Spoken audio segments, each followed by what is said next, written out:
Nous sommes en mathématiques secondaire 5, niveau CST. Nous travaillons l'optimisation. Dans cette capsule vidéo, nous allons trouver comment mettre en évidence l'ensemble solution lorsque nous avons plusieurs inéquations. Si je reviens à ce que nous avons fait la dernière fois, je vous montre un exemple. Ce qu'on appelle la zone solution ou l'ensemble solution, c'est la zone assurée qui est ici. La zone assurée représente toutes les réponses possibles. C'est pour ça qu'on appelle ça un ensemble de solutions, parce qu'il y a plusieurs réponses possibles. Donc, cette fois-ci, on va avoir deux inéquations au lieu d'en avoir juste une. On peut en avoir deux, on peut en avoir trois, on peut en avoir quatre, on peut en avoir une infinité, puis le raisonnement à faire est toujours le même. On veut savoir, ça va être quoi la zone solution qui respecte à la fois une inéquation et l'autre inéquation. Donc, pour ce faire, on va commencer exactement de la même façon, c'est-à-dire qu'on va commencer par isoler le y en mettant un égal. Ça va me donner x plus y égale 30. Je veux isoler, je les ai mis en l'envers, mais ça ne change rien. Je veux isoler le y, j'envoie le x de l'autre côté. Ça va me donner y est égal à moins x plus 30. On va aller placer ça dans le plan cartésien. Pardon. Nous avons un a à moins 1, nous avons un b à 30. Le a, c'est... j'ai peut-être fait un petit peu trop proche mon b. Mon b est égal à 30. C'est moins 1 sur 1. Donc, ça veut dire quoi? Je ne peux pas faire des bonds de 1, ça va être trop long avant de me rendre à 30. Puis comme je l'ai déjà expliqué, vu que c'est une droite qui descend, je peux me permettre que le 30 soit quand même assez haut. Si le 30 était super haut et c'est une droite qui monte, là, il y a peut-être beaucoup d'informations qu'on va perdre. Mais vu qu'elle descend, là, ça va me donner une droite comme ça. Je vais avoir vraiment les deux côtés de la droite de représenter. Ça va m'aider.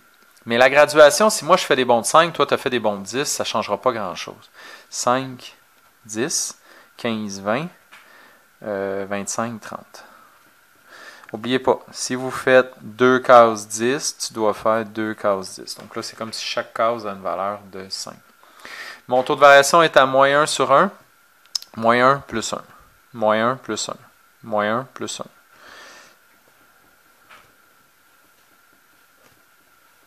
Évidemment, tu peux faire la même chose de l'autre côté aussi. Tu prends ta règle. Est-ce qu'on fait une ligne pleine? Non, il n'y avait pas d'égalité ici. Ça veut dire que les points sur la droite ne feront pas partie des réponses. Donc, on va mettre un pointillé.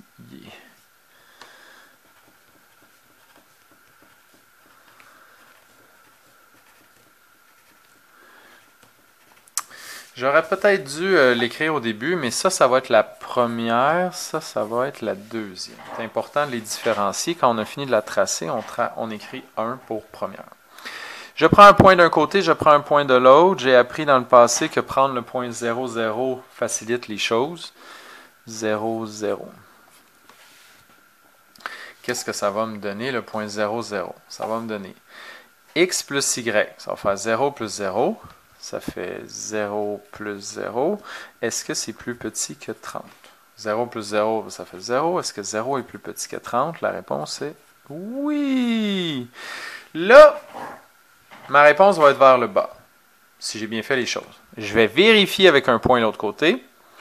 Je vais garder le 10, mais je vais aller chercher en haut ici. Là, 10, 20, 30, 40, 45. Je recompte 10, 20, 30, 40, 45. Mon point qui est ici est à 10 et 45. Si je prends mon inéquation du début, y plus x, ça va faire 45 plus 10. J'ai dit 10. Est-ce que c'est plus petit que 30? 45 plus 10, ça fait 55. Est-ce que 55 est plus petit que 30? La réponse est non! Si la réponse est non, ça veut dire que ce couple ne fait pas partie de l'ensemble solution. Comme prévu, il fallait que j'aille vers le bas. Ça veut dire que tous les points en bas font partie de l'ensemble solution. Si j'avais juste celle, j'irais tout colorier ici.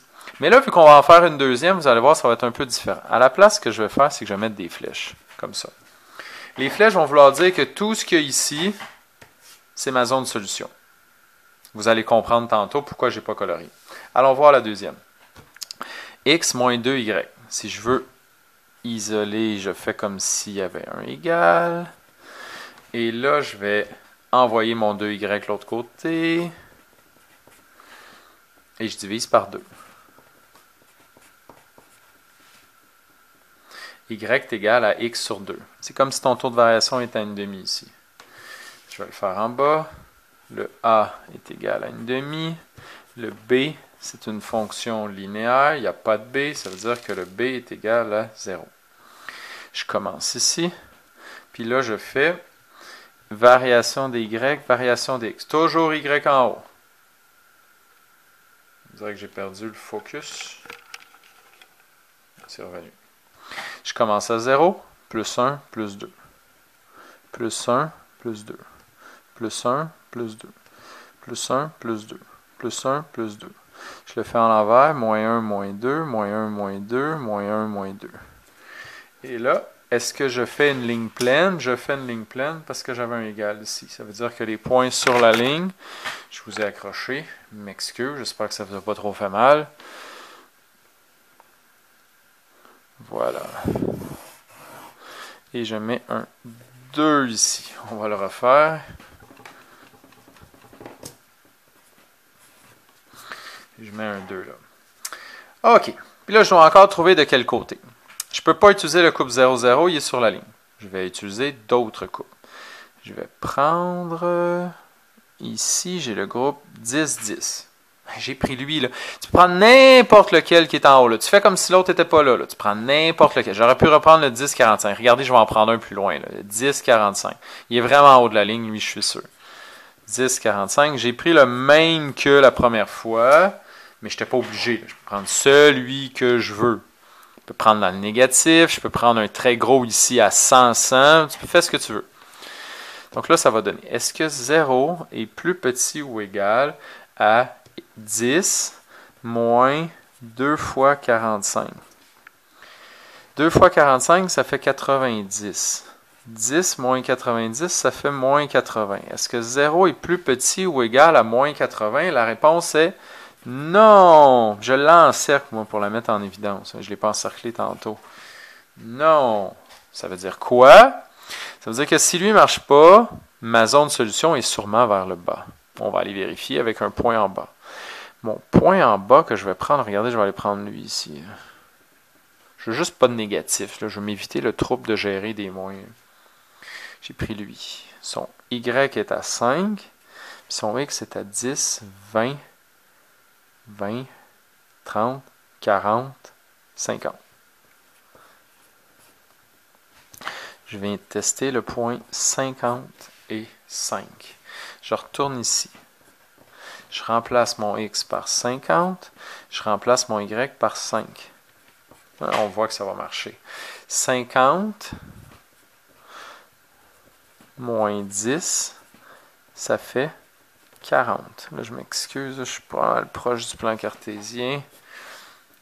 Est-ce que 0 est plus petit ou égal à 40? La réponse est oui! Et c'est ce que je voulais. Donc, ça fait en sorte que lui fonctionne pas. Ma ligne, la zone assurée ne sera pas vers le haut, elle va plutôt être vers le bas. On revient à l'objectif au départ. L'objectif au départ était de représenter l'ensemble solution avec plusieurs inéquations. C'est comme un système d'inéquations. Mais là, habituellement, vous, dans le passé, vous étiez supposé de trouver un point de rencontre. Et là, ce n'est pas exactement ça, parce que tantôt, il n'y avait pas juste ce qui était sur la ligne qui était une réponse. Là, ce qu'on va trouver, c'est une zone de rencontre. Qu'est-ce qui fonctionne à la fois dans un et dans l'autre? Regardons la première ligne pointillée qu'on a mis. C'était tout le bas qui était la réponse. Si c'était tout le bas, ça veut dire que cette zone et cette zone ne faisaient pas partie des réponses. Ensuite, on a pris cette ligne. C'était tout ce qu'il y avait en bas. Ça veut dire que tout ce qui est en haut ne fait pas partie des réponses. Fait que tout ce qui nous reste, là, c'est la section qui est en bas ici. Cette section-là est à la fois en bas de elle et à gauche de elle. C'est ce qu'on cherche. Fait que c'est elle notre réponse. Fait que si vous avez plusieurs inéquations, on cherche qu'est-ce qui respecte à la fois toutes les inéquations. Si on avait eu 4, là, il aurait fallu voir la petite zone au centre qui respecte les 4. Et tu obtiens ta zone de solution pour les deux. Ça veut dire que n'importe quel point que je vais prendre ici va à la fois respecter la première et la deuxième. Donc, éventuellement, on va pouvoir faire des problèmes. Vous allez devoir trouver la zone de solution qui respecte plusieurs inéquations. Je vous fais un deuxième exemple. Et j'en ai mis deux. J'en ai mis deux. On va en faire un deuxième. Là, j'en ai mis trois. La première. Bon, première étape, c'est toujours isoler le y. On a 6y. Encore une fois, je pense que je vais le faire un peu plus haut parce que j'ai peur de manquer de place. Ça me donne 6y est égal à 48 plus 3x. Pour isoler le y, il faut que je divise tout le monde par 6. Ça va faire y égale 48 divisé par 6, ça donne 8. Puis 3 divisé par 6, ben, ça donne 3 sixièmes. Gardez-le en fraction. 3 sixièmes, j'aime pas ça. C'est une fraction qui se simplifie. Si je la simplifie, ça va me faire une demi. Qu'est-ce que ça veut dire? Ça veut dire que pour ma première, ma deuxième et ma troisième, pour ma première, le A est à une demi. Ça veut dire qu'on va bouger en y de 1, on va bouger en x de 2. Et le B est égal à 8. Allons faire ça dans le plan cartésien. 1, 2, 3, 4, 5, 6, 7, 8. Est-ce que j'aurais pu faire des bonds de 2 à la place? On pourrait peut-être faire des bonds de 2 à la place, mais pas obligé. Là, mais je vais faire des bonds de 2 juste pour la ramener. Pourquoi? Parce que la ligne monte. Puis là, elle va sortir vite du plan. Bon, est-ce que c'est nécessaire absolument? Peut-être pas, mais je vais le faire quand même. 2, 4, 6, 8.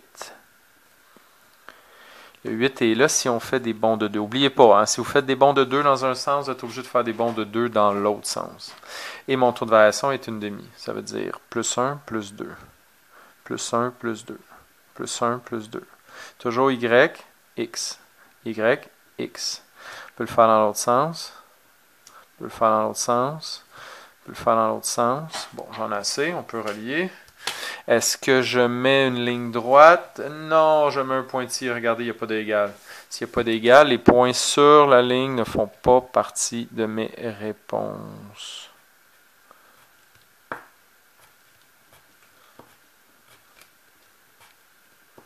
Faites sortir votre ligne du plan cartésien. Je ne sais pas si je l'ai dit dans les capsules précédentes, mais faites-le sortir. Ça, c'est la ligne 1. Quel côté va être notre ensemble solution? Quel côté vont être nos réponses? Quel côté est-ce que tous les couples respectent la condition qui est ici? On va commencer avec le point 0, 0. On a déjà dit que c'est facile à vérifier, 0, 0. 0, 0. Ça me donne 6 fois 0. Est-ce que c'est inférieur à 48 plus 3 fois 0? 6 fois 0, ça fait 0. Est-ce que 0 est inférieur à 48 plus 0? 0 inférieur à 48. La réponse est oui. Je vais effacer ça quand même, là, parce que je devrais peut-être écrire un petit peu plus petit. La réponse était oui. Quand je vais en tester un de l'autre côté, ma réponse devrait être non. Je vais aller prendre, si lui c'est 0,8, je vais prendre juste un peu plus haut, mettons ici. Là. Ce point-là est à 0 en x. 8, 10, 12, 14. Fait que lui, il est à 0,14. Mais tu peux prendre n'importe lequel. Il n'y a pas d'obligation. Ça me donne 6 fois 14. Et j'espère que j'ai une calculatrice. Je ne connais pas ça. 60.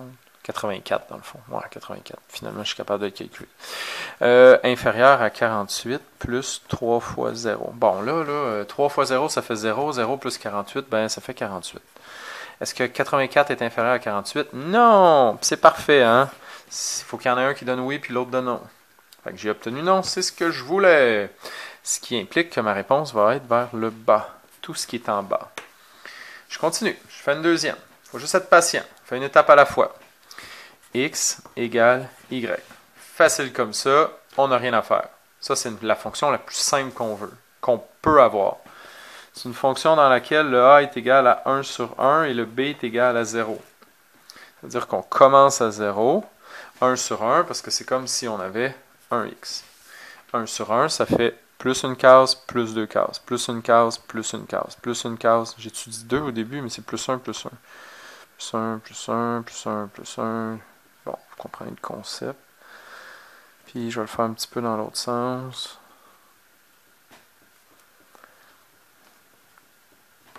Et est-ce qu'on relie avec une ligne droite? Oui, parce qu'il y a un égal.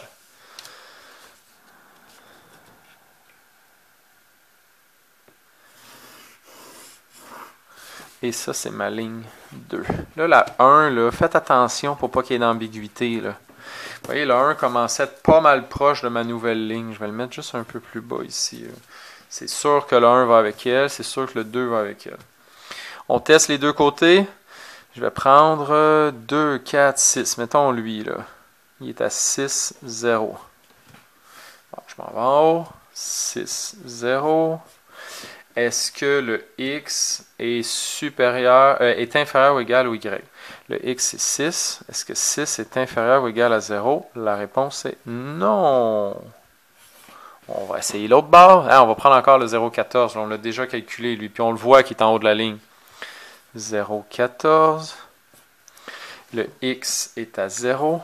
Le y est à 14. Est-ce que 0 est inférieur ou égal à 14? Oui! C'est ce qu'on voulait. Ça veut dire que si lui marche, puis lui ne marche pas, ma réponse va être vers le haut. Parfait. Parfait. Il nous en reste un à faire. C'est un peu plus long, il y en a 3, mais qu'est-ce que vous voulez? On va passer au travail. Je mets un égal. Et là, je dois isoler le y. Je vais envoyer le 2 l'autre bord. 3x plus 2. Qu'est-ce que ça veut dire 3x plus 2 pour ma troisième? Ça veut dire que le a est égal à 3 sur 1, puis le b est égal à 2. 3 sur 1, hein? 3 sur 1. Quand il n'y a pas de fraction, c'est toi qui l'ajoutes.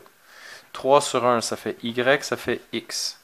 Valeur initiale à 2. Bon, là, vous le verrez peut-être pas bien, mais mon 2, il est là. Ça commence à être petit. Ça dit 3, 1, 2, 3 et 1. 1, 2, 3 et 1. 1, 2, 3 et 1. Je le fais à l'envers. 1, 2, 3 et 1. 1, 2, 3 et 1. 1, 2, 3 et 1. Est-ce que je peux relier? Oui, parce qu'il y a un égal ici. Je relie.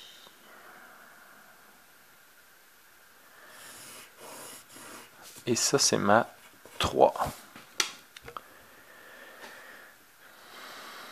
OK. OK. Le point 0,14 est en haut de la ligne. Le point 0,14 est en haut de la ligne. Ça tombe bien. Puis le point 6,0, il est à droite. On en a un d'un côté, on en a un de l'autre. On va essayer ces deux-là. 0,14. Le y est à 14. On va faire 14 moins 2. Est-ce que c'est plus petit ou égal à 3 fois 0? 14 moins 2, ça fait 12. Est-ce que 12 est inférieur ou égal à 0? Non. Ça veut dire que l'autre devrait marcher. Le y est à 0. Moins 2. Est-ce que c'est inférieur ou égal à 3 fois 6? 0 moins 2, ça fait moins 2. 3 fois 6, ça fait 18. Est-ce que moins 2 est inférieur ou égal à 18? Oui! Je suis heureux de dire que lui fait partie de mes réponses. Ma nouvelle ligne, là, c'est elle. Fait que cette ligne-là, là, on s'en va par là. On s'en va par là. Bon. Là, on prend notre temps. On va y aller une ligne à la fois. Je vais commencer avec la 1. Regardez la 1. La 1, là, ça disait que la zone de solution, c'est tout ce qui est en bas. Tout ce qui est en arrière de ma règle n'est pas bon. Fait qu'il faut que je mette des x. X, x, x, x, x, x. On va le faire une à la fois. Ma ligne 2. Vous voyez, ma ligne 2, on disait vers le haut. Tout ce qui est en arrière de ma règle n'est pas bon. Fait que là, je vais tasser ma règle ici. Ça veut dire que tout ce qui est de ce côté-là est bon. Vous voyez, ma ligne était vers le haut. Vers le haut, vers le haut. Je tasse ma règle comme ça. Ça veut dire que ça, c'est pas bon, ça, c'est pas bon. Peu importe où ce que tu es, ça, c'est pas bon. Là, tu vois, là, les zones qui restent s'en viennent de plus en plus petites. C'est comme le centre. Il nous en reste une dernière à faire. Celle-ci.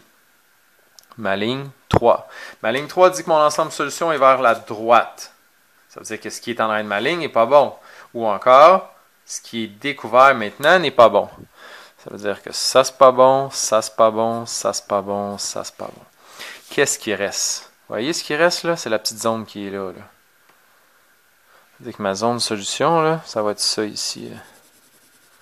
Et vous allez voir, plus on va avoir d'inéquations, plus la zone de solution va être petite. Si on les fait une à la suite de l'autre, on va vérifier si cette zone respecte tout le monde. Regardez bien, on va y aller une à la fois. On va faire la 1. La 1, on doit être vers le bas. Est-ce que cette zone est vers le bas? Oui. On va faire la 2 vers le haut de la 2. Je me mets sur la 2 vers le haut. Est-ce que cette zone est en haut de la 2? Oui. On va faire la 3. Est-ce qu'on s'en va vers la droite? Oui. Vous voyez, cette zone respecte les 3. Fait que n'importe quelle coupe que je vais prendre dans cette zone-là va respecter à la fois la première inéquation, la deuxième inéquation et la troisième inéquation. C'est vers ça qu'on se dirige, de trouver une zone de solution qui respecte plusieurs inéquations. En espérant que ces exemples vous ont aidé à mieux comprendre la matière, n'hésitez pas à réécouter la capsule si c'est nécessaire. Je vous remercie pour votre écoute et bon travail!